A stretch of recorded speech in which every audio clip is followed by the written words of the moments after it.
Hello everyone and welcome back to Tenov academy. हमने पिछली class में हमारा ई कॉमर्स टॉपिक जो है उसे कंप्लीट कर लिया था और आज हम इंटरनेट और सोशल नेटवर्किंग साइट कंप्लीट करेंगे जहां से बहुत क्वेश्चंस आते हैं। एमपीपीएससी ने कई क्वेश्चंस इस टॉपिक से पास्ट में पूछे हुए हैं। तो इंटरनेट का मतलब क्या होता है? International network. ठीक है, दो वर्ड से बना है, इंटर और नेट, इंटरनेशनल और नेटवर्क। अब इंटरनेट जो है वो वाइड एरिया नेटवर्क पर मॉडल पर काम करता है, क्योंकि पूरी दुनिया भर में फैला हुआ है, काफ़ी वाइड एरिया है और यहाँ पर जो डेटा ट्रांसफ़र है वो आईपी के ज़रिए होता है, इंटरनेट प्रोटोकॉल के ज़रिए। ठीक है, अब इंटरनेट को नेटवर्क ऑफ नेटवर्क्स भी कहते हैं या फिर इंटरनेट हाईवे भी इसे कहा जाता है। दुनिया भर में जो इंटरनेट के जनक हैं, विंट ग्रेस सर्फ, उन्हें ही फादर ऑफ इंटरनेट कहा जाता है, क्योंकि इन्होंने बहुत ही इंपॉर्टेंट रोल प्ले किया है टीसीपी और आईपी प्रोटोकॉल्स जो हैं, इंटरनेट प्रोटोकॉल्स हैं, उन्हें बनाने के लिए। ठीक है, अब हिस्ट्री ऑफ इंटरनेट देखते हैं। इंटरनेट शुरू कहाँ से हुआ? 1969 में यूएसए के डिपार्टमेंट ऑफ डिफेंस की एडवांस्ड रिसर्च प्रोजेक्ट एजेंसी, जो कि डार्पा है, उसने आरपा नेट बनाया, जिसका फुल फॉर्म है advanced research projects agency network. ठीक है, और ये दुनिया का पहला ऑपरेशनल पैकेट स्विचिंग नेटवर्क था। उसके 2 साल के बाद ही पहला ईमेल भी बना, जिसे 1971 में रे टॉमलिंसन ने बनाया था। फिर 1983 में आरपानेट ने आरपानेट के जो मेंबर थे विंडसर्फ, उन्होंने टीसीपी आईपी प्रोटोकॉल्स बनाए, जो कि इंटरनेट का एक बेसिस बना।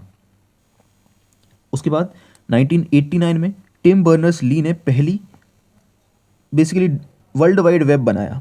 ठीक है, जो कि इंटरनेट पर काम करते थे, वर्ल्ड वाइड वेब, और HTML हाइपरटेक्स्ट मार्कअप लैंग्वेज बनाई।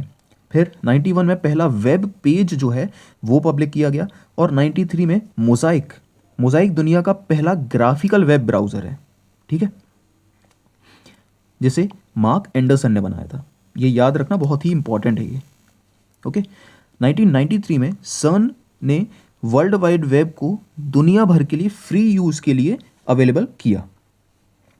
फिर इंडिया में जब इंटरनेट आया 15 अगस्त 1995 को, और ये सबसे पहले VSNL लेकर आई थी, जो सरकारी कंपनी है VSNL, विदेश संचार निगम लिमिटेड। ठीक है, अब 1994 में वर्ल्ड वाइड वेब कंसोर्टियम, जिसे W3C भी कहा जाता है, वो भी एस्टैब्लिश हुआ। ठीक है, और इसने कई सारे प्रोटोकॉल्स बनाए वर्ल्ड वाइड वेब के लिए। 98 में गूगल बना। ठीक है, बहुत ही इंपॉर्टेंट स्टेप। 2001 में विकीपीडिया बना। विकीपीडिया भी बहुत अच्छी वेबसाइट है, काफ़ी इंपॉर्टेंट है और काफ़ी इंफॉर्मेटिव भी है काफ़ी हद तक। फिर 2007 में जब आईफोन बना तो उसके साथ इंटरनेट अब मोबाइल में आ गया।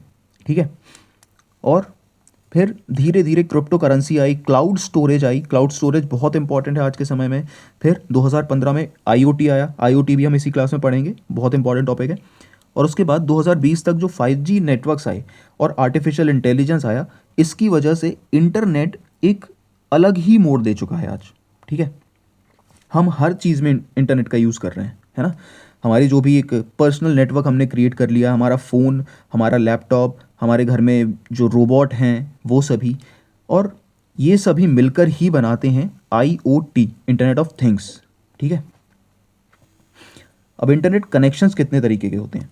सबसे पहले आता है डायल अप कनेक्शंस। ये होते हैं slowest form of internet connection. ठीक है, अब डायल अप कनेक्शंस क्या है? टेलीफोन लाइन का यूज़ करते हैं इंटरनेट से कनेक्ट होने के लिए। ठीक है, हमने पिछली क्लास में भी देखा था इसका ओवरव्यू थोड़ा सा। तो अब ये क्या है? स्लोएस्ट फॉर्म ऑफ कनेक्शन है। Broadband connection on the other hand fastest form of connection है। और अगर ब्रॉडबैंड कनेक्शन में भी बात की जाए तो ऑप्टिकल फाइबर जो है, जिसके बारे में हम ऑलरेडी पढ़ चुके हैं, ऑप्टिकल फाइबर है fastest form of internet connection आज के समय में। ठीक है, ये high speed internet access provide करवाता है और किसी भी इंटरनेट के फॉर्म से सबसे ज़्यादा तेज़ है।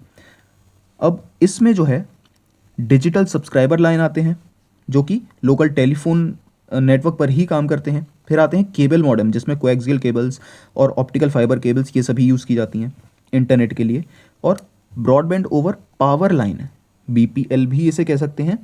ये उन रीजन्स के लिए सही है जहाँ पर ब्रॉडबैंड कनेक्शंस पूरी तरह से पहुँच नहीं सकते, यानी कि रूरल एरियाज़। ठीक है, पहाड़ी एरियाज़ जो हैं वहाँ पर BPL जो है, ब्रॉडबैंड ओवर पावर लाइन, बहुत ही अच्छे से काम कर सकता है। स्पीड उतनी बेहतर नहीं आएगी, लेकिन स्टिल आपको इंटरनेट कनेक्शन मिल जाएगा।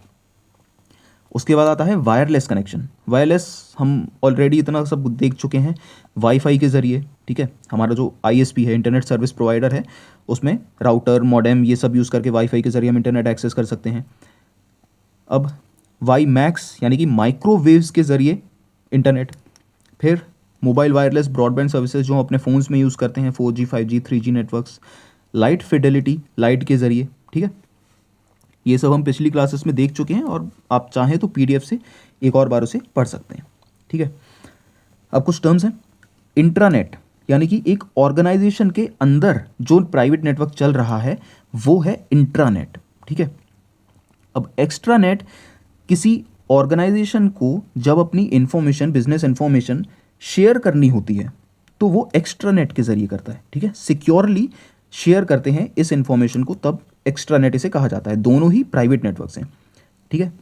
पॉडकास्ट आपने ज़रूर नाम सुना होगा, आजकल हर जगह ही चल रहा है, ठीक है। यानी कि एक टॉक शो टाइप का इसे कह सकते हैं, लाइव टॉक शो, जो कि दो लोगों के बीच में होता है, ठीक है। दो से ज़्यादा भी होते हैं ऑब्वियसली, लेकिन नॉर्मली यूजुअली दो लोग होते हैं, और एक इंटरव्यू टाइप का इसे कह सकते हैं, ठीक है। इंटरनेट प्रोटोकॉल्स, ये है बहुत ही इंपॉर्टेंट टॉपिक। देखिए, इंटरनेट पर एक सेट ऑफ रूल्स होता है डेटा के कम्युनिकेशन के लिए, ठीक है। उसे कहते हैं इंटरनेट प्रोटोकॉल्स। अब ये कई तरीके के होते हैं। सबसे पहले आते हैं TCP और IP। TCP का फुल फॉर्म है ट्रांसमिशन कंट्रोल प्रोटोकॉल, और IP का फुल फॉर्म है इंटरनेट प्रोटोकॉल। देखो, TCP का काम क्या होता है। TCP जो भी हमारे मैसेज होते हैं ना, उन्हें स्मॉल पीसेस में कन्वर्ट करता है, जिसे हम पैकेट्स कहते हैं। डेटा पैकेट्स इन्हें कहा जाता है, ठीक है। डेटा पैकेट्स या फिर सिर्फ पैकेट भी कह सकते हैं। और TCP इन्हें कन्वर्ट करके ईजिली डेस्टिनेशन तक पहुंचाता है, और डेस्टिनेशन तक पहुंचने से पहले ही उन्हें रीअसेंबल कर देता है जो आपने ओरिजिनल मैसेज भेजा था उसमें, ठीक है। इतना सा काम है, और इसकी वजह से जो स्पीड है मैसेजेस के ट्रांसफ़र की, वो तेज़ हो जाती है, ठीक है। अब packets of data reach the destination through different paths, ठीक है। अलग अलग पाथ से जाते हैं, जो भी फास्टेस्ट रूट उसको मिलेगा वहाँ से वो पैकेट्स ट्रैवल करेंगे, लेकिन जब डेस्टिनेशन तक पहुँचेंगे तो रीअसेंबल होकर ही आपको दिखेगा। अब ओपन आर्किटेक्चर नेटवर्किंग इसे कहा जाता है, जिसमें जो नेटवर्क होते हैं, अलग अलग टेक्निकल स्ट्रक्चर्स इनके होते हैं, लेकिन क्योंकि ये एक ओपन आर्किटेक्चर नेटवर्किंग है, तो हर अलग अलग टेक्निकल स्ट्रक्चर वाले प्रोटोकॉल्स भी आपस में कम्युनिकेट कर सकते हैं, ताकि क्योंकि सभी जो इंटरनेट पर वेबसाइट्स हैं या जो भी डेटा है, वो TCP और IP के ज़रिए ही ट्रैवल करता है, कम्युनिकेट करता है, इसीलिए इसे ओपन आर्किटेक्चर नेटवर्किंग कहा जाता है। अब आते हैं इंटरनेट प्रोटोकॉल पर। Basically it allows different computers to communicate by creating a network of networks, यानी कि अलग अलग जो कंप्यूटर नेटवर्क्स हैं वो आपस में कम्युनिकेट कर सकते हैं एक ही नेटवर्क पर, ठीक है। यानी कि एक नेटवर्क्स का ही नेटवर्क बनाया जाता है जिसमें बाकी के कंप्यूटर्स कम्युनिकेट करते हैं। अब इंटरनेट प्रोटोकॉल्स बेसिकली दो तरह के होते हैं आज के समय में। IPv4 है एक तो, और एक IPv6 है। IPv4 जो होता है वो 32 बिट्स का एक नंबर है, जिसमें 8 बिट के ऑक्टेट्स होते हैं, जो कि टिपिकली डेसिमल फॉर्मेट में होते हैं। इसे अभी आसानी से बहुत आपको समझ में आ जाएगा, ठीक है। और इसके 4 बिलियन यूनिक एड्रेसेस हो सकते हैं, ओके।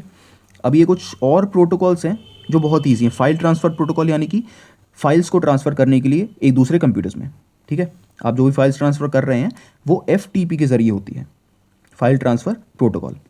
फिर हाइपर टेक्स्ट ट्रांसफ़र प्रोटोकॉल, यानी कि HTTP ये डिसाइड करता है कि आपका जो मैसेज है उसे फॉर्मेट कैसे किया जाएगा और ट्रांसमिट कैसे किया जाएगा, ठीक है। यानी वेब सर्वर पर, ब्राउज़र पर जो भी आपका मैसेज है वो फॉर्मेट और ट्रांसमिट कैसे होगा वो HTTP डिसाइड करेगा। HTML क्या है दूसरी तरफ? HTML बेसिकली वेब पेजेस को डिज़ाइन करने की एक लैंग्वेज है, बस इतनी सी है, ठीक है। अब देखिए HTTP के अलावा एक HTTPS भी होता है। इसका मतलब है हाइपर टेक्स्ट ट्रांसफ़र प्रोटोकॉल, लेकिन ये सिक्योर है, ठीक है। एक्स्ट्रा सिक्योरिटी एक लेयर इसमें ऐड हुई है, उसी HTTPS कहा जाता है। फिर आता है टेलनेट प्रोटोकॉल। टेलनेट बेसिकली एक टेक्स्ट बेस्ड नेटवर्क है और बाई डायरेक्शनल इंटरएक्टिव कम्युनिकेशन है with a remote computer over TCP/IP typically using port 23। अब देखिए टेलनेट का बेसिकली इतना सा काम है, जैसे टेलीटाइप नेटवर्क कहते हैं, उसका इतना सा काम है कि यूज़र किसी भी कंप्यूटर से आपको सिर्फ लॉगिन करना है उस प्लेटफॉर्म पर या इंटरनेट पर, ठीक है। इंटरनेट कनेक्शन होना चाहिए। आपको लॉगिन करके ऐसा लगता है जैसे आप फिजिकली जो टास्क है उसे कंप्लीट कर रहे हैं, ठीक है, बल्कि असल में आप वर्चुअली उसे कनेक्ट कर रहे हैं। आप कहीं और बैठे हुए हैं, लेकिन जो टास्क है आपका वो कंप्लीट हो रहा है सिर्फ यूज़र नेम और पासवर्ड के ज़रिए, ठीक है। ये होता है टेलनेट प्रोटोकॉल। अब यूज़नेट प्रोटोकॉल जो दूसरी तरफ है, उसमें जो इंटरनेट यूज़र्स हैं वो अपने आइडियाज़ को एक्सचेंज करते हैं, लेकिन उनका टॉपिक ऑफ इंटरेस्ट एक होगा। इसका सबसे अच्छा एग्जांपल है न्यूज़ ग्रुप्स, और basically Usenet protocols news groups ही यूज़ करते हैं, ठीक है, क्योंकि इनका जो इंटरेस्ट का टॉपिक है वो सेम है, ठीक है। सभी लोग अपने आइडियाज़ इस पर शेयर कर रहे हैं और इसे यूज़नेट प्रोटोकॉल के ज़रिए ये कर रहे हैं, जिसका फुल फॉर्म ही है यूज़र्स नेटवर्क।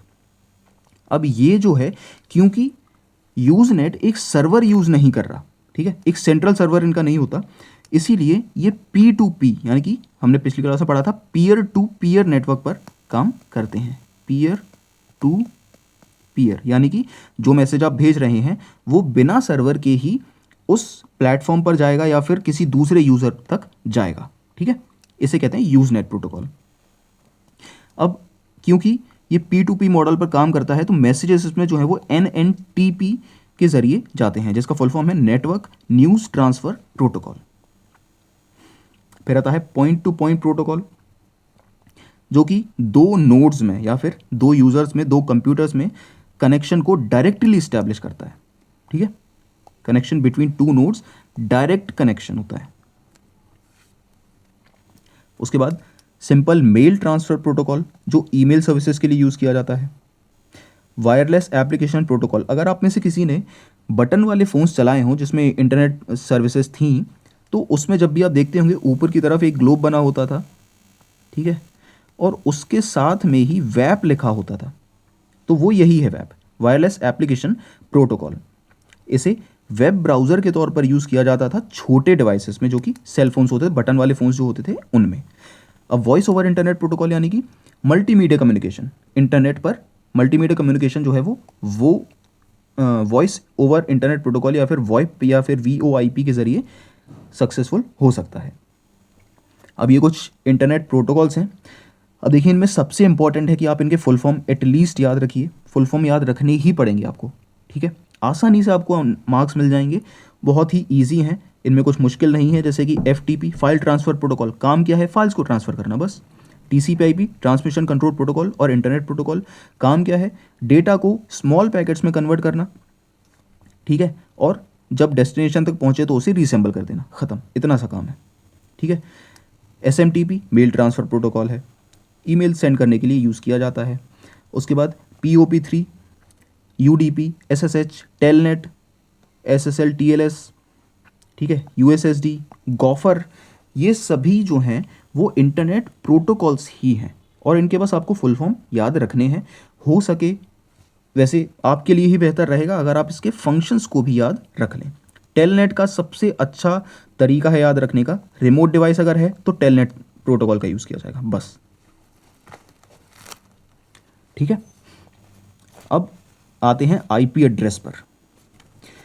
देखिए इंटरनेट पर जो भी वेबसाइट्स हैं, जो URL हैं, उनका एक यूनिक एड्रेस होता है जिसके ज़रिए इंटरनेट उसे ढूंढ कर हमें जो रिज़ल्ट हम ढूंढ रहे हैं वो प्रोवाइड करवाता है। अब IP एड्रेस काम करते हैं डोमेन नेम के साथ और डोमेन नेम सिस्टम के साथ, ठीक है। डोमेन नेम बेसिकली एक इंग्लिश में जो वर्ड होते हैं वो है domain name. For example www.google.com, google.com, ये है उसका डोमेन नेम है गूगल का। लेकिन इंटरनेट उसे google.com के नाम से नहीं जानता, इंटरनेट उसे जानता है आईपी एड्रेस के नाम से, जो कि न्यूमेरिकल फॉर्मेट में होता है 1.1.25, ठीक है, इस फॉर्मेट में जानता है इंटरनेट, और इस फॉर्मेट में जानते हैं हम। इन दोनों के बीच में ट्रांसलेट करने का काम करता है डीएनएस, ठीक है, और यही है आईपी एड्रेस। आईपी एड्रेस होते हैं दो तरह के, ठीक है, IPv4 और IPv6। IPv6 जो है वो थोड़ा मॉडर्न है, और 128 बिट नंबर्स जो हैं वो इस एड्रेस में होते हैं। इसमें 8 ग्रुप्स होते हैं, और वो 8 ग्रुप्स 4 हेक्साडेसिमल डिजिट्स के होते हैं, जो कि कॉलन के ज़रिए डिवाइड होते हैं। वहीं IPv4 जो है वो 1981 में बना था, और ये 32 बिट का एक नंबर है, हम ऑलरेडी देख चुके हैं, और इसमें जो सेट्स हैं वो 0 से 255 तक होते हैं।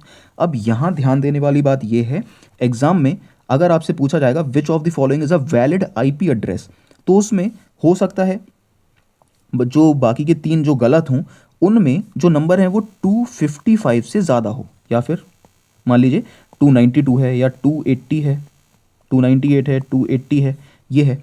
लेकिन सिर्फ एक में या तो 255 होगा या 255 से कम होगा, कोई भी नंबर, ठीक है, वही वैलिड होगा। अगर कोई भी नंबर 255 से ज़्यादा है तो वो एक इनवैलिड IP एड्रेस है, ठीक है। और इसे जो है वो डॉट के ज़रिए सेपरेट किया जाता है, इस डॉट को टेक्निकली पीरियड कहा जाता है, ठीक है। तो ये है IP एड्रेस, और वहीं IPv6 जो है उसे कॉलन के ज़रिए सेपरेट किया जाता है, ठीक है। अब ये IPv4 और IPv6 तो एट प्रेजेंट हम यूज़ कर रहे हैं, V6 थोड़ा मॉडर्न है, बाद में आया है, IPv4 जो है वो पुराना है। अब इसके अलावा स्टैटिक और डायनामिक IP एड्रेसेस होते हैं, ठीक है। स्टैटिक IP एड्रेस, एक कंप्यूटर को एक परमानेंट IP एड्रेस दे दिया जाता है, यानी कि वो IP एड्रेस के ज़रिए सिर्फ उस कंप्यूटर को ही जाना जा सकता है। डायनामिक IP एड्रेस है जो जितनी भी बार आप इंटरनेट से कनेक्ट होंगे वो IP एड्रेस आपका चेंज हो जाएगा, ठीक है, वो होते हैं डायनेमिक IP एड्रेस। इसे ट्रेस करना मुश्किल होता है क्योंकि हर बार IP एड्रेस आपका चेंज हो रहा है, ठीक है। फिर USSD बेसिकली वो प्रोटोकॉल है जो GSM सेल्यूलर फ़ोन्स में यूज़ होता था, जो कि बेसिकली बटन वाले फ़ोन्स या फिर शुरुआती दिनों वाले जो टच स्क्रीन फ़ोन्स आते थे उनमें यूज़ किया जाता था, ओके। अब USSD message 182 alpha numeric characters तक का हो सकता है। अब आते हैं एक बहुत ही इंपॉर्टेंट चीज़, वर्ल्ड वाइड वेब तक। अब देखिए, हाँ, इसके पहले पहले मुझे याद नहीं था, जो ऑप्टिकल फाइबर केबल्स जो हैं वो 2 तरह की होती हैं, बहुत ही, उसके पास फुल फॉर्म से आपको समझ में आ जाएगा। उसमें एक होता है FTTH और एक FTTP, ठीक है, यानी कि फाइबर टू द होम और फाइबर टू द प्रेमिसेस, इतना सा फ़र्क है बस, होम और प्रेमिसेस। इसके ज़रिए ही चलता है world wide web. World wide web introduce हुआ था 13 मार्च 1989 को, और ये एक इंटरनेट सर्वर्स का एक सिस्टम है, ठीक है, जिसके ज़रिए आप पूरा इंटरनेट जो है उसे एक्सेस कर सकते हैं। W3C हम ऑलरेडी देख चुके हैं, वर्ल्ड वाइड वेब कंसोर्टियम। फिर आता है वेब पेज। अब देखिए, वेब पेज और वेबसाइट दोनों ही आपस में जुड़े हुए हैं। वेब पेज और वेबसाइट, देखिए वेबसाइट मान लीजिए एक बड़ा बॉक्स है, ठीक है। अब इस बॉक्स में ना कई सारे स्क्वायर्स रखे हुए हैं, मान लीजिए खिलौने रखे हुए हैं। अब ये जो बड़ा बॉक्स है ये है वेबसाइट, और जो अंदर छोटे छोटे बॉक्सेस हैं वो हैं इसके वेब पेज, यानी कि वेबसाइट का हिस्सा होता है वेब पेज, और कई सारे वेब पेजेस को मिलाकर बनती है एक वेबसाइट। ये दोनों फॉर्मेट्स में हो सकते हैं, टेक्स्ट भी हो सकते हैं, मल्टीमीडिया भी हो सकते हैं, और जैसा कि हम पहले ही देख चुके हैं ये HTML को यूज़ करके बनाए जाते हैं, ठीक है। अब वेब पेजेस भी 2 तरीके के होते हैं, स्टैटिक और डायनामिक। स्टैटिक यानी कि इनका कंटेंट चेंज नहीं होता, हमेशा स्टैटिक रहता है, एक जैसा कंटेंट रहता है, चेंज नहीं होता, ठीक है, सेम कंटेंट है, उसे कहते हैं static web pages. Dynamic web pages वो होते हैं जो रियल टाइम में चेंज हो रहे होते हैं, ठीक है, यानी कि अगर वेबसाइट का जो क्रिएटर है उसने कोई चेंज किया तो वो आपको रियल टाइम में दिखेगा, ठीक ठीक है, वो होते हैं dynamic web pages. Websites group of web pages that follow the same theme and are connected together with hyperlinks are called website। ठीक है, यानी कि एक वेबसाइट है www.fb.com यानी कि facebook.com, लेकिन अभी अगर इसमें fb.com के बाद प्रोफाइल लगा दिया जाए तो ये एक स्पेसिफिक वेब पेज हो जाएगा, यानी कि आपको फेसबुक में जाकर अपने प्रोफाइल वाले पेज पर जाना है। ठीक है, वो हो गया वेब पेज, इतनी सी बात है बस। अब आते हैं वेब ब्राउज़र पर। ब्राउज़र बेसिकली वो सॉफ्टवेयर एप्लीकेशन होती है जिसके ज़रिए आप वेब पेजेस को, www को या फिर वेबसाइट्स को एक्सेस कर सकते हैं। ठीक है, सॉफ्टवेयर एप्लीकेशन है वेब ब्राउज़र, जैसे कि गूगल क्रोम है। ठीक है, अब वेब ब्राउज़र दो तरीके के होते हैं, टेक्स्ट और ग्राफिकल। टेक्स्ट ब्राउज़र्स में सिर्फ टेक्स्ट फॉर्मेट में हम सब कुछ देख सकते हैं, यानी कि उसमें इमेजेस नहीं होती, वीडियोस नहीं होते, किसी भी तरह के कोई ग्राफिक्स उसमें नहीं होते। इसके सबसे अच्छा एग्जांपल है लिंक्स, जो कि पहला वेब ब्राउज़र था टेक्स्ट बेस्ड वेब ब्राउज़र ये था। ठीक है, अब टेक्स्ट बेस्ड है इसीलिए इसे रेंडरिंग करने में टाइम नहीं लगेगा। रेंडरिंग यानी कि जो भी हम वेब पेज या यूट्यूब मान लीजिए खोलते हैं तो उसमें जो थंबनेल्स या फिर इमेजेस जो हमें धीरे धीरे दिखती हैं, वो जो धीरे धीरे दिखने का टाइम है वो उसे रेंडरिंग कहा जाता है। ठीक है, अब क्योंकि ये टेक्स्ट बेस्ड है, सिर्फ इसमें वर्ड्स हैं, तो ये कंपैरेटिवली फास्टर होगा, है ना। और ग्राफिकल वेब ब्राउज़र दूसरी तरफ इस पर ग्राफिक इन्फॉर्मेशन, इमेजेस, वीडियो सब कुछ देख सकते हैं, इसीलिए ये कंपैरेटिवली स्लो हैं, लेकिन आज के इंटरनेट स्पीड को देखते हुए ये भी कोई स्लो नहीं है। इसका सबसे अच्छा एग्जाम्पल्स हैं इंटरनेट एक्सप्लोरर जो कि अब बंद हो चुका है, सफारी एप्पल का, Google Chrome, opera, Firefox, Netscape. इस पीडीएफ के लास्ट में मैंने एक लिस्ट भी प्रोवाइड की है जिसमें बहुत सारे वेब ब्राउज़र्स के नाम हैं, उन्हें आप एक बार ज़रूर देख लीजिएगा। ठीक है, अब दुनिया का पहला graphical web browser NCSA mosaic था, हम ऑलरेडी देख चुके हैं। अब राउटिंग क्या होता है? राउटिंग हम ऑलरेडी पिछली क्लासेस में देख चुके हैं, एक बार और देख लेते हैं। पैकेट्स जो अलग अलग राउटर्स के ज़रिए ट्रैवल करते हैं और अपने डेस्टिनेशन तक पहुंचते हैं, उसे कहते हैं राउटिंग प्रोसेस है।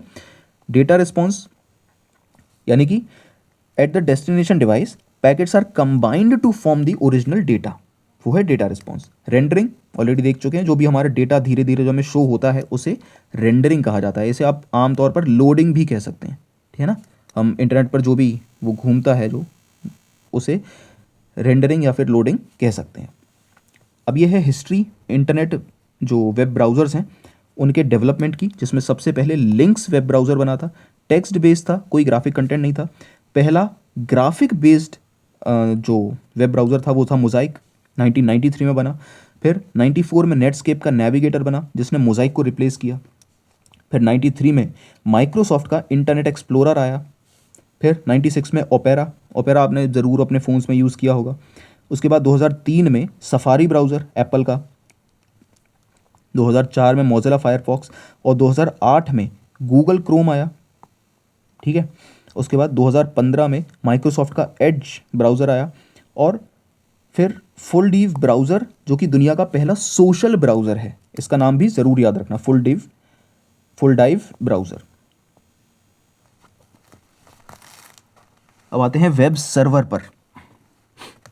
देखिए एक एग्जांपल के ज़रिए इसको समझते हैं। मान लीजिए आप एक होटल में गए हैं, ठीक है, ये है होटल। अब वहाँ पर आपने वेटर को बोला कि मुझे कढ़ाई पनीर और 4 नान चाहिए, ठीक है। जो आपने क्वेरी दी है, जो आपने वेटर को बोला है लाने के लिए, वेटर है एक वेब सर्वर, ठीक है, जो आपकी पर्सनल नीड्स को फुलफ़िल करने के लिए बना है। पर्सनल नीड्स यानी कि जो इंटरनेट पर आप सर्च कर रहे हैं उसे फुलफ़िल करने के लिए वो वहाँ पर है। Web server is waiter. अब वो वेटर जाएगा किचन में, ठीक है, शेफ़ को बोलेगा कि ये क्वेरी है, वो वहाँ से लेकर आएगा और आपको जो खाना आपने मंगाया है, जो रिज़ल्ट आपने मांगा है, वो वापस देगा। यानी कि सिंपल भाषा में वेब सर्वर एक कंप्यूटर प्रोग्राम है जो वेबसाइट्स के फाइल्स और बेसिकली डेटा को स्टोर रखता है, और जो भी उस डेटा को पूछता है या सर्च करता है, सर्वर उसे 24/7 कभी भी प्रोवाइड कर सकता है। बस ठीक है, बिल्कुल सिमिलरली उस वेटर की तरह, जैसे आपने खाना लाने के लिए बोला और वो खाना लेकर आया, यही काम है सर्वर का, वेब सर्वर का। ठीक है, अब इंपॉर्टेंट सर्वर्स कुछ हैं, जैसे कि अपाची, एनजिंक्स, माइक्रोसॉफ्ट का IIS और क्लाउडफेयर। इसके अलावा लाइट TPD भी हैं। ये बहुत ही इंपॉर्टेंट सर्वर्स हैं। ठीक है, अब हर सर्वर जो है वो इंटरनेट से एक यूनिक एड्रेस यानी कि अगेन IP एड्रेस के जरिए कनेक्ट होता है। अब वेब एड्रेस और URL, देखिए वेबसाइट और वेब एड्रेस में डिफरेंस है थोड़ा सा।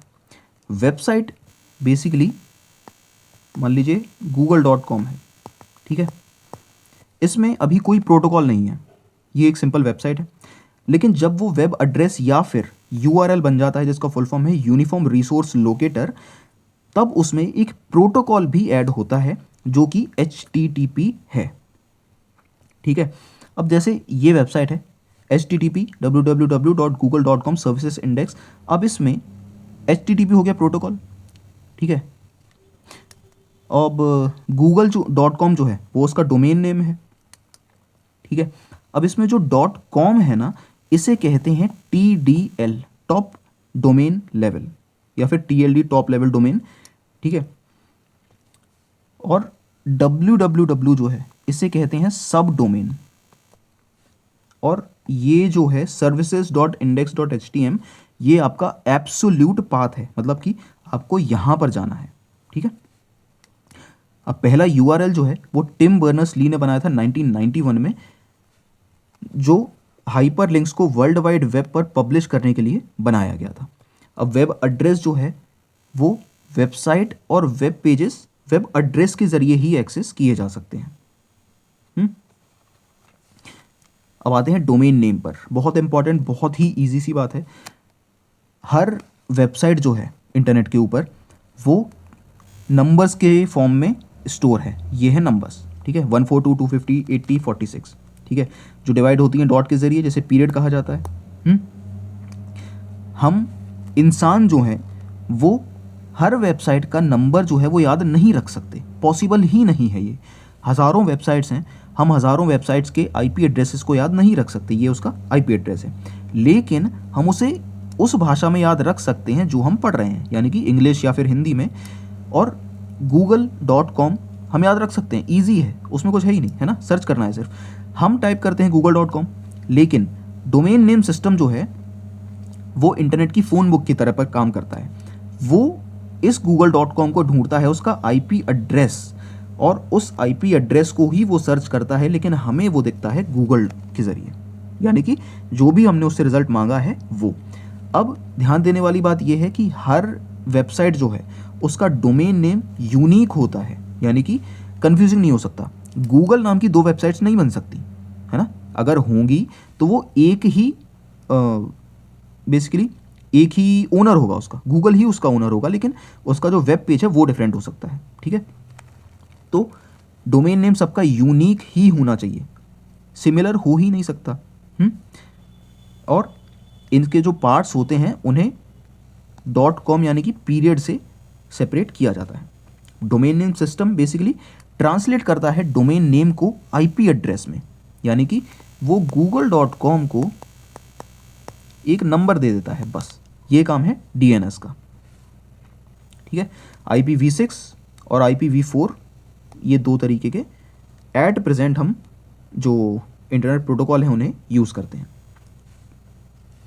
अब ये चीज़ काम कैसे करती है, बेसिकली जो पूरा प्रोसेस है इंटरनेट पर कुछ सर्च करने का और उसके रिजल्ट आने का, वो कैसे काम करता है वो देख लेते हैं। इसके लिए सबसे पहले इसका प्रोसेस देखते हैं। देखिए, सबसे पहले मान लीजिए आपने गूगल पर सर्च किया, इंटरनेट पर सर्च किया example.com, तो सबसे पहले रिकर्सिव रिजॉल्वर जो है वो सर्च करेगा कि example.com है कहाँ।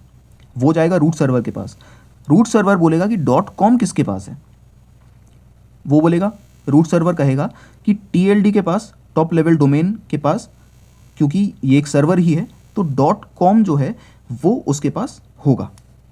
अथॉरिटेटिव सर्वर जाता है, TDL बोलता है कि अथॉरिटेटिव सर्वर के पास, अथॉरिटेटिव सर्वर जो है उसे example.com ढूंढना है। अथॉरिटेटिव सर्वर उसका IP एड्रेस बताता है, क्योंकि इंटरनेट को सारी वेबसाइट्स के सिर्फ नंबर्स के रूप में पता है, ठीक है, वो इसी तौर पर काम करता है, डेसिमल फॉर्मेट में ही काम करते हैं इंटरनेट, ठीक है। अब अथॉरिटेटिव सर्वर ने बता दिया कि उसका आईपी एड्रेस ये है, फिर वापस से रिजॉल्वर हमें बताएगा कि ये लो आपका example.com ये रहा, ठीक है। अब देखते हैं कि ये सारे हैं क्या। रिकर्सिव रिजॉल्वर बेसिकली पहला स्टॉप है जो आपकी रिक्वेस्ट को लेता है, एक्सेप्ट करता है, ठीक है। अब रूट सर्वर जाता है राइट कैटेगरी पर, यानी कि आपने .com सर्च किया है, .org सर्च किया है, .in सर्च किया है, क्या सर्च किया है वो रूट सर्वर डिसाइड करता है, देखता है, ठीक है, चेक करता है। फिर जाता है टॉप लेवल डोमेन सर्वर पर, जो डोमेन नेम्स इसके पास ही होते हैं, इसके पास पूरी डायरी है, ठीक है, और ये डोमेन नेम सर्च करता है आपका, ठीक है। फिर जाता है अथॉरिटेटिव सर्वर के पास, जिसके पास आपकी क्वेरी का फाइनल आंसर है, जिसके पास एक्चुअल आईपी एड्रेस है, इसके पास एक बुक है उसमें सारे आईपी एड्रेसेस लिखे हुए हैं, और फिर वो उसमें से ढूंढ कर आपको बता देगा कि ये है example.com का आईपी एड्रेस, और जो रिजॉल्वर है वो आपको आपकी क्वेरी दे देगा, ठीक है। और ये सब कुछ, ये पूरी प्रोसेस मिली सेकेंड्स में हो जाती है, 1 सेकेंड से भी कम समय में हो जाती है। ये है टेक्नोलॉजी। आप अभी भी अगर इंटरनेट पर कुछ भी सर्च करेंगे, कुछ भी, तो जो भी आपको क्वेरी मिल रही है ना, वो इस पूरे प्रोसेस से होकर ही जाती है, लेकिन ये सब कुछ मिली सेकेंड्स में हो जाता है, ठीक है। अब देखते हैं एक URL जो है उसके डिफरेंट पार्ट्स कौन कौन से होते हैं। HTTPS जो होता है प्रोटोकॉल, अब इसमें जो HTTP है और S है, इसका फुल फॉर्म आपको बताना है कमेंट सेक्शन में, ठीक है। अब इसमें जो www है वो है सब लेवल डोमेन, example.com है रूट डोमेन या फिर सेकंड लेवल डोमेन, और .com इसमें से है टॉप डोमेन लेवल या फिर TLD टॉप लेवल डोमेन, ठीक है। और ब्लॉग आर्टिकल जो है ये है इसका वेब पेज, यानी कि आपको यहाँ तक जाना है, एब्सोल्यूट पाथ इसे कहते हैं। अब डोमेन एब्रीविएशन, यानी कि जो हर वेबसाइट के लास्ट में आप देखते होंगे .com लिखा हुआ है, .gov लिखा हुआ है, उनके मतलब क्या होते हैं वो हम देखते हैं, ठीक है। अब ये कंट्री वाइज भी होते हैं, और एक कंट्री में अलग अलग डिपार्टमेंट्स या फिर अथॉरिटीज़ के हिसाब से भी डिवाइड होते हैं।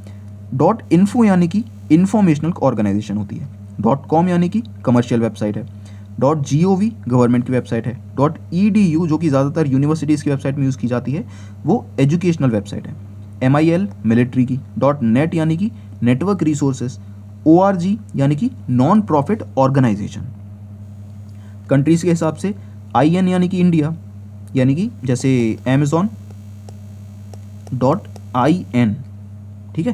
तो ये इससे हमें IN से पता चल रहा है कि हम अमेज़ॉन के इंडिया के वेब पेज पर हैं, ठीक है, वेब पेज या वेबसाइट पर हैं।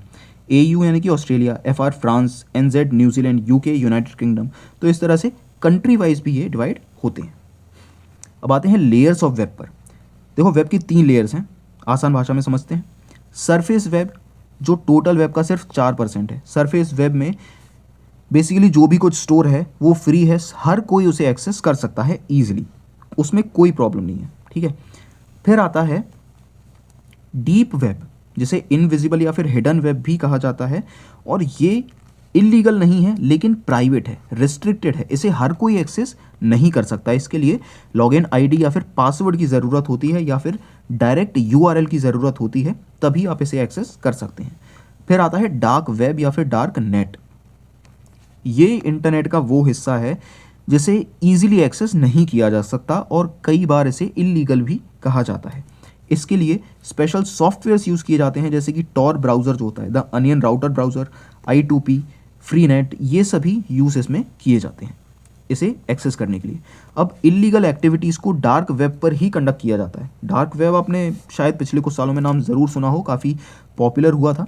इलीगल एक्टिविटीज़ जैसे कि हैकिंग या फिर ड्रग्स या फिर इलीगल वेपन्स को सेल करना, ठीक है, ये सभी, या फिर किसी विसल ब्लोअर को इन्फॉर्मेशन जो है वो पब्लिश करनी है, और क्योंकि विसल ब्लोअर अपना नाम नहीं बता सकता तो वो डार्क वेब का यूज़ करता है इस इन्फॉर्मेशन को पब्लिक करने के लिए, ठीक है। और इसका लीगल यूज़ जो है वो जर्नलिज्म, प्राइवेसी, सिक्योरिटी या फिर पर्सनल प्राइवेसी में ही किया जाता है। अब क्लोज्ड वेब भी एक प्राइवेट नेटवर्क ही है, लेकिन ये पब्लिक इंटरनेट से कनेक्ट नहीं होता। क्लोज्ड वेब बेसिकली मिलिट्री या गवर्नमेंट की वेबसाइट जो होती हैं वो उसमें आती हैं। ये सिंपल भाषा में इसकी जो डेफिनेशन है वो लिखी हुई है। सरफेस वेब यानी कि पब्लिक, डीप वेब यानी कि प्राइवेट लेकिन लीगल, डार्क वेब यानी कि एनोनिमस, किसी को नहीं पता कि ये डेटा किसने डाला है, कब डाला है, क्यों डाला है, ठीक है, वो होता है डार्क वेब। इलीगल एक्टिविटीज़ के लिए ज़्यादातर इसे यूज़ किया जाता है। अब कुछ इंपॉर्टेंट टर्म्स और सर्विसेज जो इंटरनेट पर होती हैं। ब्लॉग्स बेसिकली एक ऐसी वेबसाइट होती है जो एक इंडिविजुअल बनाता है अपने पर्सनल ओपिनियन शेयर करने के लिए, ठीक है। ब्लॉग जो है वो दो वर्ड से बना है, वेब और लॉग। लॉग यानी कि बेसिकली लॉग का मतलब भी रिकॉर्ड होता है, ठीक है, यानी कि वेबसाइट पर अपने रिकॉर्ड्स रखना, अपने ओपिनियन शेयर करना, हर रोज़ म्यूज़िक, फोटोग्राफ्स, टेक्स्ट बेस्ड या फिर शायरी लिखना, पोएम्स लिखना, ये सभी ब्लॉग में हम करते हैं। और ब्लॉग की जो एंट्रीज होती हैं उसे पोस्ट कहा जाता है। न्यूज़ ग्रुप्स जो हम देख चुके हैं ऑलरेडी, ऑनलाइन जो डिस्कशन ग्रुप्स होते हैं जो सेम आइडियाज़ के साथ अपने सेम इन टॉपिक पर अपने आइडियाज़ शेयर करते हैं, उसे न्यूज़ ग्रुप्स हैं वो। सर्च इंजन, अब देखो सर्च इंजन भी एक सॉफ्टवेयर प्रोग्राम ही है, और सर्च इंजन वेब को एक पावरफुल टूल में कन्वर्ट करता है। यानी कि आपको कोई भी इंफॉर्मेशन अगर चाहिए तो आपको सर्च इंजन पर जाकर सर्च ब्राउज़र के ज़रिए उस इंफॉर्मेशन को सर्च करना होगा। ठीक है, अब सर्च इंजन मान लीजिए गूगल है, लेकिन सर्च ब्राउज़र है गूगल का क्रोम ब्राउज़र, ठीक है, तो दोनों में डिफरेंस होता है। अब जब एक search engine returns the link to the web page corresponding to the keywords entered is called a hit, या फिर अगर वो नहीं मिलता तो उसे कहते हैं मिस, रिजल्ट नहीं मिलता तो उसे मिस कहते हैं, ठीक है। अब कुछ पॉपुलर सर्च इंजन्स हैं जैसे कि गूगल, अल्टा विस्टा कुछ पहले सर्च इंजन्स में से एक है, Yahoo, HotBot, Lycos, Excite, web crawler, ठीक है, ये सब कुछ पॉपुलर सर्च इंजन्स में आते हैं। अब प्रोजेक्ट एलोरा माइक्रोसॉफ्ट का ऑगमेंटेड रियलिटी प्रोजेक्ट है, तो इसे बस आप एक बार याद रखिए, बस एलोरा या फिर एलोरा। चैटिंग, जो भी हम मल्टीमीडिया कन्वर्सेशन करते हैं व्हाट्सएप पर, टेलीग्राम पर, इंस्टाग्राम, फेसबुक पर, उसे चैटिंग कहा जाता है। जो भी हम एक दूसरे को मैसेजेस भेजते हैं, चाहे वो इमेजेस के ज़रिए हो, मैसेजेस के ज़रिए हो, कैसे भी हो, उसे चैटिंग कहा जाता है। और इसमें जो हम स्माइलीज़ यूज़ करते हैं, आमतौर पर उन्हें स्माइलीज़ कहा जाता है, उन्हें इमोटिकॉन्स कहा जाता है, ठीक है, ये स्माइली है ताकि अपनी फीलिंग्स को भी एक्सप्रेस कर सकें। अब ईमेल, इलेक्ट्रॉनिक मेल देख चुके हैं, 1971 में रे टॉमलिंसन ने बनाया था। अब यहाँ पर एक पॉइंट ऑफ कन्फ्लिक्ट आता है। 1978 में वी.ए. शिवा अय्यदुरई ने ईमेल बनाया था और उन्होंने ये भी क्लेम किया कि वो ओरिजिनल इन्वेंटर हैं ईमेल के, लेकिन 2017 में जो कोर्ट है उसने ये फैसला सुनाया था कि ईमेल के ओरिजिनल इन्वेंटर रे टॉमलिंसन ही हैं जिन्होंने 1971 में ईमेल बनाया था। लेकिन एक इम्पॉर्टेंट कंट्रीब्यूशन वी.ए. शिवा अय्यदुरई का माना जाता है क्योंकि उन्होंने सिर्फ 14 साल की उम्र में ईमेल बनाया था। इंडिया में सबसे पहले हॉटमेल आया था, ठीक है, और ईमेल सर्विसेज यानी इंडिया में हॉटमेल के ज़रिए ही शुरू हुई थी, जिसे सबीर भाटिया ने बनाया था, ठीक है। अब ईमेल में स्पैम, जिसे जंक ईमेल भी कहते हैं, और अनसॉलिसिटेड बल्क ईमेल भी कहते हैं, इसका डिफरेंस अभी हम देखेंगे। अब जहाँ पर सारे ईमेल्स स्टोर होते हैं उसे मेल बॉक्स कहा जाता है। अब ईमेल के कुछ पार्ट्स होते हैं, यानी कि जॉन, अब ये जो एट है इसे एट कहा जाता है, ए के बाद वो एक कवर होता है लेयर में, और email.com, ठीक है। ईमेल एड्रेस जो होते हैं वो केस सेंसिटिव नहीं होते। केस सेंसिटिव का मतलब है जो कैपिटल लेटर्स हैं या स्मॉल लेटर्स हैं उसमें फ़र्क नहीं देखते, यानी कि अगर कैपिटल लेटर में john@email.com भी हमने लिखा है तो वो उसे स्मॉल लेटर्स में john@email.com ही मानेगा, उसे कोई फ़र्क नहीं पड़ता, आप कैपिटल में लिखिए स्मॉल में लिखिए, उसे सही एड्रेस मिल जाएगा। अब पॉपुलर ईमेल सर्विसेज प्रोवाइडर हैं जीमेल, बहुत पॉपुलर, सबसे बड़ा प्रोवाइडर है। outlook.com माइक्रोसॉफ्ट का, याहू, आई क्लाउड, प्रोटॉन, जोहो, ठीक है। अब यूज़र नेम के इसके ईमेल के जो आईडी होती है हमारी, उसके पार्ट्स, सबसे पहले आता है यूज़र नेम, यानी कि जॉन डॉट स्मिथ में जॉन स्मिथ है यूज़र नेम, ठीक है। अब मैक्सिमम 64 कैरेक्टर्स तक का हो सकता है यूज़र नेम, और जॉन स्मिथ को डोमेन नेम से सेपरेट करता है ये सिंबल, जिसे ऐट कहा जाता है, ठीक है। और ये हर valid email ID email address के लिए ज़रूरी होता है। फिर आता है डोमेन नेम @ के ऐट के बाद, जिसमें आते हैं जीमेल हो गया डोमेन नेम, और टॉप लेवल डोमेन में आएगा .com या फिर org, edu, यानी कि जो कुछ बड़ी कंपनीज होती हैं वो अपना सेपरेट डोमेन नेम भी यूज़ करती हैं और टॉप लेवल डोमेन भी यूज़ करती हैं, ओके।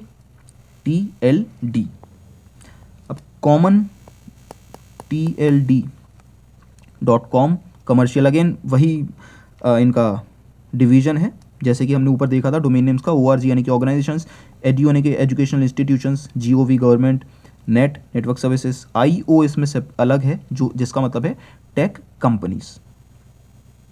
अब देखिए जंक मेल और स्पैम में बेसिक डिफरेंस होता है। जंक मेल मेनली मार्केटिंग के लिए यूज़ किया जाता है, एडवर्टाइजमेंट के लिए, डिफरेंट ऑफर्स भेजने के लिए कि आज हमारे वेबसाइट पर 50% का डिस्काउंट है, 90% का डिस्काउंट है, लेकिन वो हमारे उतने यूज़फुल नहीं होते, इसीलिए उन्हें जंक मेल कहा जाता है, ठीक है। और ये बल्क रेट में भेजे जाते हैं, यानी कि जितने भी डेटा होगा, जितने भी ईमेल एड्रेसेस कंपनी के जो सर्वर हैं जो उसमें होगा, उन सभी को बल्क में ये भेज देंगे।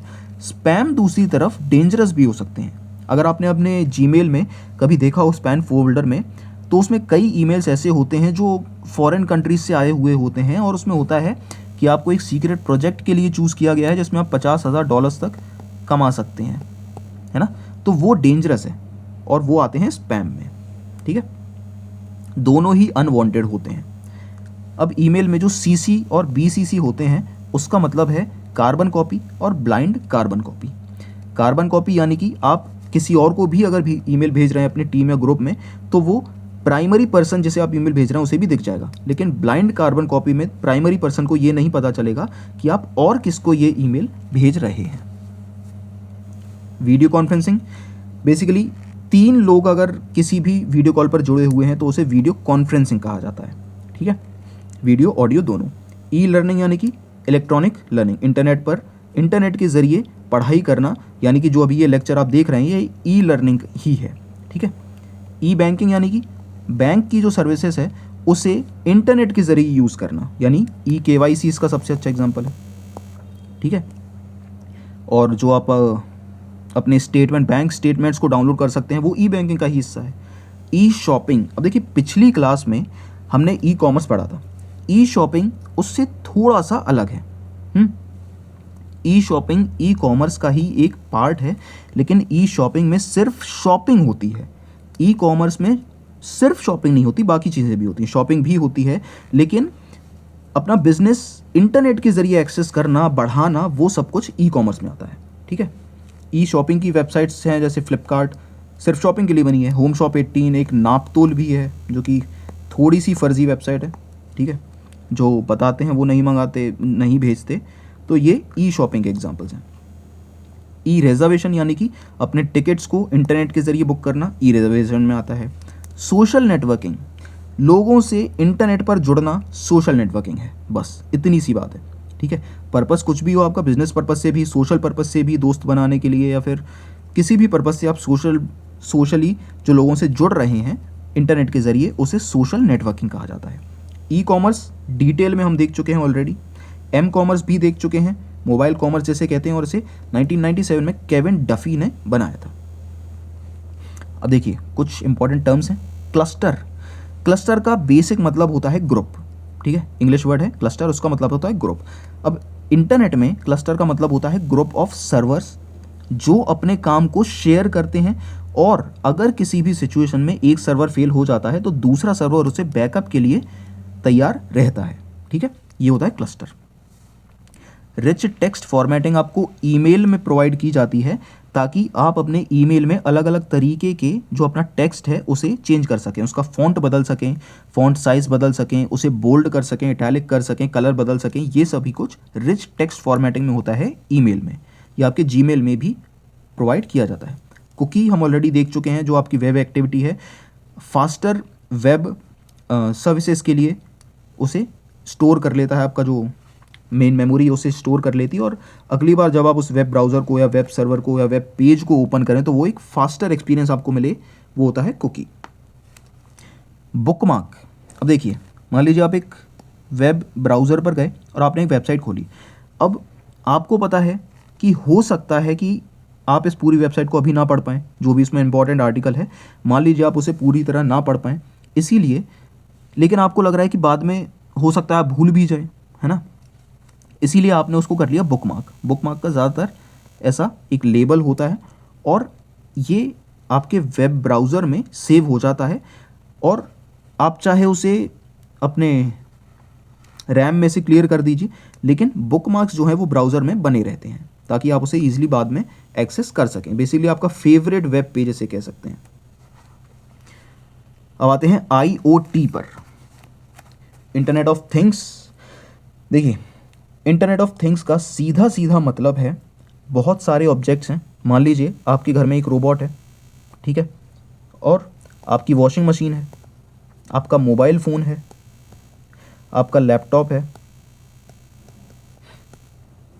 आपका कंप्यूटर है, जो भी इलेक्ट्रॉनिक चीज़ें हैं, मान लीजिए आपका कैमरा है, ये सभी एक ही इंटरनेट पर कनेक्ट होते हैं, एक नेटवर्क बना लेते हैं, उसे कहते हैं इंटरनेट ऑफ थिंग्स। इतनी सी बात है बस। ये आपस में ही अपना डेटा एक्सचेंज कर लेते हैं, ठीक है, बिना ह्यूमन इंटरवेंशन के कांटेक्ट कर लेते हैं, कनेक्ट कर लेते हैं। जैसे कि आजकल जो स्मार्ट स्विचेस आने लगे हैं, है ना, जो अलेक्सा से कनेक्ट हो जाते हैं, और जैसे ही आप घर के बाहर जाएंगे तो आप अलेक्सा से बोल सकते हैं, अलेक्सा उसे स्मार्ट स्विच में जो फ़ैन जो कनेक्ट हो सा एग्जाम्पल के लिए, उस फ़ैन को बंद कर देगी।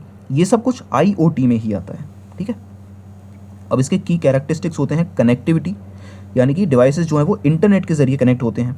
ऑटोमेशन, यानी कि सेल्फ ऑपरेट करते हैं, ये ह्यूमन इंटरवेंशन की इनमें ज़रूरत नहीं होती।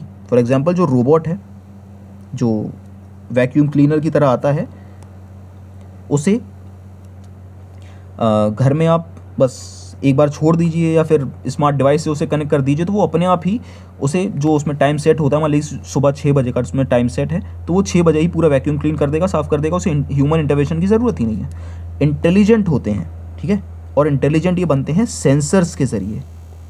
सेंसर्स इनमें जो होते हैं उनके ज़रिए ये इंटेलिजेंट बनते हैं। और हेट्रोजेनिटी होती है, यानी कि जो डिवाइसेस होते हैं उन्हें अलग अलग मैन्युफैक्चरर्स बना रहे हैं। हो सकता है ये वैक्यूम क्लीनर शाओमी ने बनाया हो, है ना, वॉशिंग मशीन हायर ने बनाई हो, LG ने बनाई हो, तो तब भी वो आपस में कनेक्ट हो सकते हैं। अब IoT का जो आर्किटेक्चर है वो 4 लेयर मॉडल पर है। सेंसिंग, यानी कि सेंसर्स, नेटवर्क ट्रांसपोर्ट लेयर, यानी कि एक वाईफाई नेटवर्क या ब्लूटूथ या किसी भी ज़रिए से वो कनेक्ट होते हैं। डेटा प्रोसेसिंग, यानी कि क्लाउड प्लेटफॉर्म्स जो होते हैं, ठीक है, डेटा को स्टोर करना और एनालाइज करना। एप्लीकेशन लेयर, यानी कि जो यूज़र इंटरफेस होता है वो एप्लीकेशन लेयर में आता है। जो मोबाइल ऐप्स होती हैं, हर IoT की एक सेपरेट मोबाइल ऐप होती है, उसके ज़रिए आप उसे ईजिली एक्सेस कर सकते हैं। अब इसके एडिशन में सिक्योरिटी लेयर भी होती है और एक बिजनेस प्रोसेस लेयर भी होती है। अब IoT के की कंपोनेंट्स में आते हैं स्मार्ट सेंसर्स और एक्चुएटर्स। सेम वही चीज़ है जो हमने रोबोटिक्स में पढ़ा था। सेंसर्स यानी कि सेंस करना अपने एनवायरनमेंट को, टेम्परेचर, लाइट, प्रेशर, ये सब। एक्चुएटर्स मसल्स होती हैं जो फिजिकल एक्शन में कन्वर्ट करती हैं इलेक्ट्रिकल सिग्नल्स को, ठीक है, ऑलरेडी हम देख चुके हैं। कनेक्टिविटी किसी भी ज़रिए से हो सकती है, शॉर्ट रेंज ब्लूटूथ के ज़रिए, लॉन्ग रेंज 4G अपने सैटेलाइट वाईफाई के ज़रिए, और प्रोटोकॉल्स भी होते हैं इसमें। और डेटा प्रोसेसिंग भी होती है जिसमें एज कंप्यूटिंग, क्लाउड कंप्यूटिंग और फॉग कंप्यूटिंग आती है, इंपॉर्टेंट है, ठीक है। फिर यूज़र इंटरफेस, मोबाइल एप्लीकेशन के ज़रिए जो भी हम मोबाइल एप्लीकेशन यूज़ करते हैं उसमें जितनी हमें अच्छी दिखती है वो यूज़र इंटरफेस ही उसका होता है। जो कलर्स होते हैं, जो एनिमेशंस होते हैं ऐप में, वो उसका यूज़र इंटरफेस है। यूज़र का जो इंटरफेस है, यानी कितना यूज़र फ्रेंडली है वो ऐप, वो यूज़र इंटरफेस डिसाइड करता है। RFID टैग्स और स्कैनर्स होते हैं, रेडियो फ्रीक्वेंसी पर काम करते हैं ये। नेटवर्किंग प्रोटोकॉल्स होते हैं, ठीक है, क्लाउड प्लेटफॉर्म्स, फिर AIML, artificial intelligence, machine language, wearable and embedded system. Wearable यानी कि जो हम smart watches, smart rings, fitness bands जो पहनते हैं वो वियरेबल्स में आते हैं। अब इंडिया में इसकी क्या एप्लीकेशन है एट प्रेजेंट?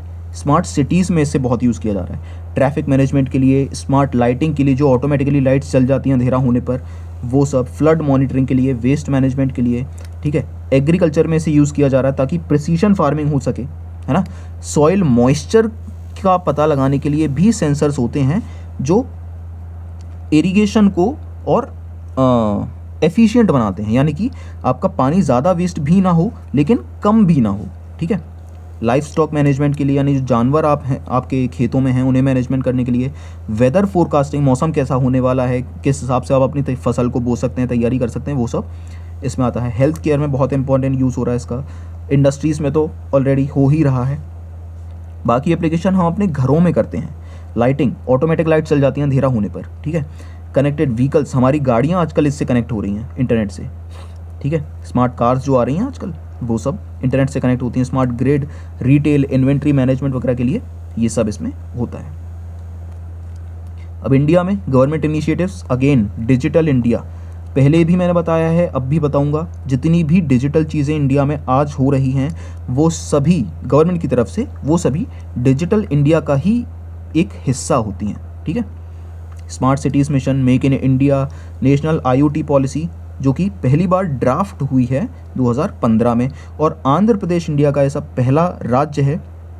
और सार्क का भी, south Asian association for regional cooperation, जो एक रीजनल ऑर्गेनाइजेशन है जिसमें, उसकी भी पहली ऐसी सिटी है आंध्र प्रदेश जिसने IoT पॉलिसी 2016 लेकर आई थी, ठीक है। 5G भी इंटरनेट का, इसका IoT का ही पार्ट है, हाई स्पीड कनेक्टिविटी के लिए 5G रोल आउट, ठीक है। लेकिन इसमें कुछ सिक्योरिटी और प्राइवेसी चैलेंजेस भी हैं जो कि नॉर्मल है, जो कि हर फील्ड में देखने को आपको मिल जाएंगे, चाहे कोई भी फील्ड हो, रोबोटिक्स हो या फिर AI हो या फिर कनेक्टिविटी हो, सब में देखने को मिल जाएंगे। वीक ऑथेंटिकेशन है, यानी कि पासवर्ड्स हर जगह सेम है, अगर किसी ने एक भी जगह पर आपको एक्सेस कर लिया तो वो सब कुछ एक्सेस कर सकता है ना। इंक्रिप्शन, आउटडेटेड फर्मवेयर जो बेसिकली अपडेट होते रहने चाहिए, सप्लाई चेन के रिस्क होते हैं, प्राइवेसी कंसर्न होते हैं डेटा लीक होने के, है ना। Data monetisation by third parties, ये सभी अब बस एक बार देख लीजिए, इतने कुछ वो टफ नहीं है। और ये हैं उनकी वन लाइनर डेफिनेशंस, इन्हें भी आप एक बार देख लीजिए। इसमें इंपॉर्टेंट है digital twin, virtual replica of physical devices system, यानी कि एक वर्चुअल ट्विन, जो भी आपका फिजिकल डिवाइस है उसका, उसे डिजिटल ट्विन कहा जाता है। और ये हैं इंपॉर्टेंट फुल फॉर्म्स, एब्रीविएशंस, इन्हें भी एक बार देखिए। एब्रीविएशंस कंप्यूटर के जो सब्जेक्ट है ICT है उसमें बहुत इंपॉर्टेंट है, एक्सट्रीमली इंपॉर्टेंट है एब्रीविएशंस, ठीक है, इन्हें ज़रूर याद रखिए। फिर आता है क्लाउड कंप्यूटिंग।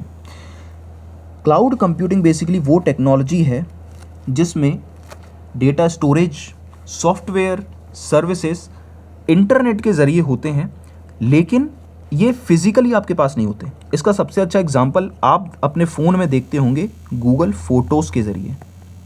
आपके जो फ़ोटोज़ हैं वो आप क्लाउड स्टोरेज में स्टोर रखते हैं, है ना। गूगल ने जो आपको 15 GB की फ्री स्पेस दी हुई है, या फिर जो आपने एक्स्ट्रा खरीदी हो, उसमें आप अपने फ़ोटोज़ को स्टोर करते हैं, उसे क्लाउड स्टोरेज कहा जाता है। और क्लाउड कंप्यूटिंग भी वैसे ही काम करता है, यानी कि जो सर्वर्स हैं वो कहीं दूसरी जगह पर है। मान लीजिए ये AWS का, अमेज़ॉन वेब सर्विसेज का एक सर्वर है, लेकिन आपको एक ऐसी एप्लीकेशन चलानी है जिसके लिए आपके पास फिज़िकल इक्विपमेंट्स उसे यूज़ करने के लिए नहीं है, लेकिन AWS के पास हैं, तो वो आपको एक वर्चुअल एक्सेस देगा क्लाउड कंप्यूटिंग के ज़रिए, और फिर आप उन चीज़ों को, उन एप्लीकेशंस को एक्सेस कर सकते हैं।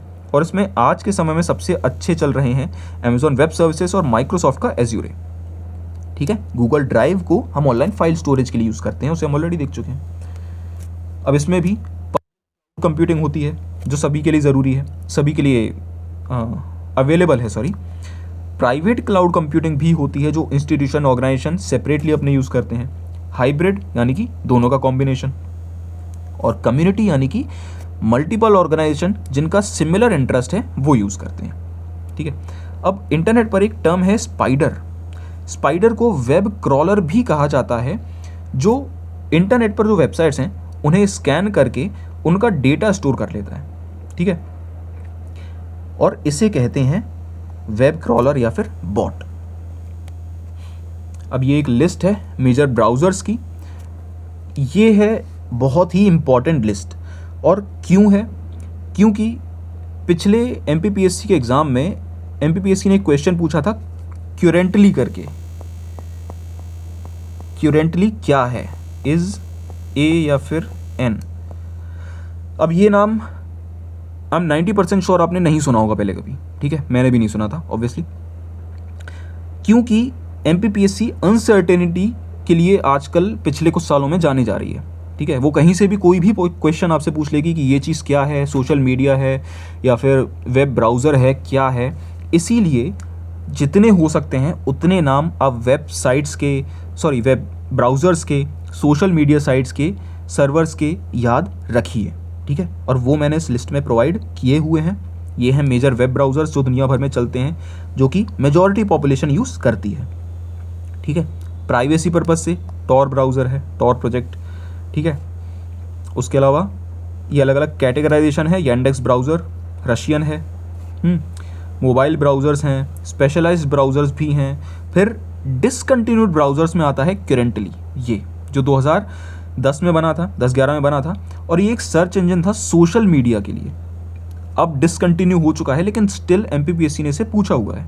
इसीलिए इस लिस्ट में जितने भी ब्राउज़र्स हैं उनके नाम आप एक बार ज़रूर देख लीजिए। एटलीस्ट क्वेश्चन देखकर शायद दिमाग में घंटी बज जाए और आपको पता चल जाए कि एक वेब ब्राउज़र या सोशल मीडिया ऐप है, तो आप उसे सही कर पाएंगे, ठीक है। अब ये कुछ ब्राउज़र के इंजन्स हैं जिन पर वेब ब्राउज़र जो है वो काम करते हैं, जिसमें गूगल ने बनाया था ब्लिंक और एप्पल ने बनाया था वेब किट, ठीक है। अब लास्ट टॉपिक आज का, social networking sites.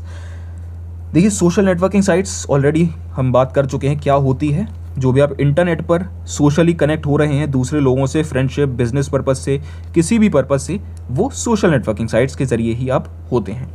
Social network term जो है वो 1950 में प्रोफेसर J.A. बार्न्स इन्होंने कॉइन किया था। अब इसमें भी कुछ इंपॉर्टेंट टर्म्स होते हैं, यानी कि फ्लेम इंटरनेट के ऊपर अब्यूसिव लैंग्वेज जो यूज़ होती है उसे फ्लेम कहा जाता है। नेटिकेट यानी कि एटिकेट्स ही होते हैं हमारे, लेकिन इंटरनेट के ऊपर, इसीलिए उसे नेटिकेट कहा जाता है। नेटिजन, इंटरनेट यूजर्स को नेटिजन कहा जाता है। Micro blogging basically short content जो इंफॉर्मेशन के लिए या फिर रेगुलर अपडेट्स के लिए, इमेजेस के लिए, वीडियोस शेयर करने के लिए यूज़ किया जाता है, उसे माइक्रो ब्लॉगिंग कहा जाता है, ठीक है। अब आजकल व्लॉग टर्म भी ज़्यादा यूज़ हो रहा है, जैसे वीडियो लॉग कहा जाता है, ठीक है। Net neutrality basically internet service providers की वो प्रिंसिपल है कि वो सभी तरह के इंटरनेट डेटा को इक्वली प्रोवाइड कर सकें, ठीक है, कहीं किसी भी तरह का भेदभाव ना हो, उसे नेट न्यूट्रलिटी कहा जाता है। अब सोशल नेटवर्किंग साइट्स का एक क्रोनोलॉजिकल डेवलपमेंट 1989 में www बना, फिर 94-95 में theglobe.com ये बना, स्टीफन पैटरनॉर्ट ने लॉन्च किया था। 96 में प्लैनेट बना, 1996 में 6degrees.com ये बना, जो कि one of the first social networking sites था। 98 में ओपन डायरी, पहला ब्लॉगिंग प्लेटफॉर्म, ठीक है। फिर ऐसे करके 2004 में एक इंपॉर्टेंट सोशल नेटवर्किंग साइट बनी ऑर्कुट, जिसे गूगल ने लॉन्च किया था, लेकिन अब ये बंद हो चुकी है। और 2004 में ही फेसबुक लॉन्च हुई, मार्क ज़करबर्ग और उनके साथियों ने मिलकर की थी। और एट प्रेजेंट ये दुनिया की सबसे बड़ी सोशल नेटवर्किंग साइट है, जिसे अब मेटा कहा जाता है। 2005 में यूट्यूब बना। आज के समय में यूट्यूब भी एक सोशल नेटवर्किंग साइट की तरह ही है, लेकिन purely YouTube social networking site नहीं है, ये बात याद रखना। 2006 में ट्विटर बना, जिसे जैक डॉर्सी ने बनाया था। देखिए, जो बड़े सोशल नेटवर्किंग प्लेटफॉर्म्स हैं उनके फाउंडर्स के नाम भी पूछे जा सकते हैं, ठीक है, जैसे कि ट्विटर के फाउंडर का नाम पूछा गया है एमपीपीएससी में पहले भी। और ये भी एक माइक्रो ब्लॉगिंग साइट है जो शॉर्ट कंटेंट यानी कि 140 कैरेक्टर्स के ट्वीट्स के लिए जाना जाता था, और अब इसे एक्स के नाम से जाना जाता है, एक्स प्लेटफॉर्म। 2009 में व्हाट्सएप बना, जिसे 2014 में फेसबुक ने एक्वायर कर लिया। 2010 में इंस्टाग्राम बना, जैसे 2012 में फेसबुक ने एक्वायर कर लिया, या फिर एट प्रेजेंट मेटा ने। 2011 में गूगल प्लस सोशल नेटवर्क बना, जो कि अब बंद हो चुका है। 2011 में ही स्नैपचैट बना। 2012 में इंडिया का पहला इंस्टेंट मैसेजिंग ऐप बना, जिसका नाम था हाइक। सॉरी, यहाँ पर नाम नहीं लिखा है, हाइक। और ये बहुत ही अच्छा प्लेटफॉर्म था, ठीक है, जो कि अब अगेन 2019 में ये बंद हो चुका है। फिर 2013 में वाइन बना, वाइन भी अब बंद हो चुका है। 2013 में बना टेलीग्राम, जिसे पैवेल और निकोलाई दुरोव ने बनाया था, दो भाई, ठीक है। 2016 में टिकटॉक। 2020 में इंडिया की सोशल नेटवर्किंग साइट कू बनी, जिसे अप्रमेय राधाकृष्ण और मयंक बेदवटका ने मिलकर बनाया था। अब वाइडली इंडिया की पहली सोशल नेटवर्किंग साइट जो है उसे एलिमेंट्स माना जाता है, जो 2020 में लॉन्च हुई थी, और इसे ही इंडिया की पहली सोशल नेटवर्किंग साइट या सोशल मीडिया साइट माना जाता है, और इसे उस समय के vice president Shri M Venkaiah Naidu ने लॉन्च किया था, ठीक है। 2021 में अरत्तई लॉन्च हुई थी, जिसे जोहो कॉरपोरेशन ने बनाया है, और 2025 में जब यूएसए ने टैरिफ्स इंक्रीज कर दिए थे इंडिया पर, तब अरत्तई का जो चलन है वो बहुत ज़्यादा चल गया था, ठीक है। लोगों को देशभक्ति दिखाने का एक मौका मिला, लेकिन वो बहुत ही बुरी तरह से अब फेल हो चुका है, ठीक है।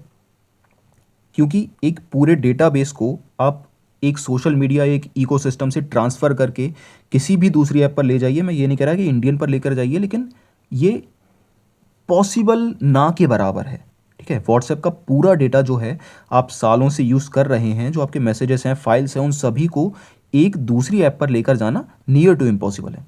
इसीलिए देशभक्ति के चलते इसको डाउनलोड्स बहुत ज़्यादा मिले, लेकिन एट प्रेजेंट इसे ना के बराबर लोग यूज़ कर रहे हैं, ठीक है। 2022 में be real I photo sharing app है।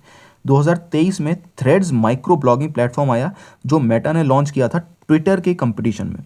अब थ्रेड्स ओरिजिनली इंस्टाग्राम का एक मैसेजिंग प्लेटफॉर्म था, इंस्टाग्राम ने सेपरेटली बनाया था इसे थ्रेड्स, जिसमें सिर्फ मैसेजेस के ज़रिए बात होती थी, ठीक है। लेकिन फिर ये जल्दी ही बंद हो गया, ज़्यादा चला भी नहीं, और मेटा ने फिर इसे एक माइक्रो ब्लॉगिंग प्लेटफॉर्म के तौर पर लॉन्च किया, जो कि ट्विटर का एक कॉम्पिटिटर था।